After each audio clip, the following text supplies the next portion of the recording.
High Arpi. High. তো অনেকদিন ধরেই দিদির সব ভিডিওগুলো দেখতাম, আমি ভাবতাম যে কাজ যদি আমি সাজতে পারি, তো লাকিলি আমি পেয়েছি দিদিকে আর সাজতে পারছি, তো আমার খুব ভালো লাগছে। আমি জানি আমি যে এক্সপেকটেশনটা রেখেছি সেটা ফুলফিল হবেই। আমি চোখ বন্ধ করে দিদির ওপর ভরসা করি। তুমি আমার এই ভাইরাল লুকটাকে রিক্রিয়েট করতে চাইছো, হ্যাঁ। তাই তো? ঠিক আছে, চলো দেখি আমরা লুকটা কিরকম হয়।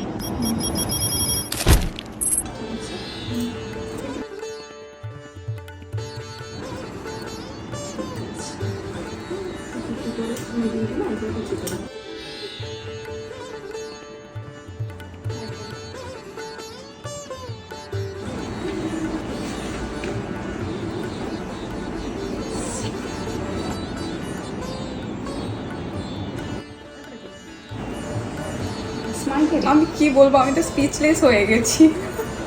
এত ভালো সাজিয়েছে, আমি নিজেকে চিনতেই পারছি না। ঠিক আছে, এক্সপেকটেশন তো আমি জানতামই যে এটা হবে।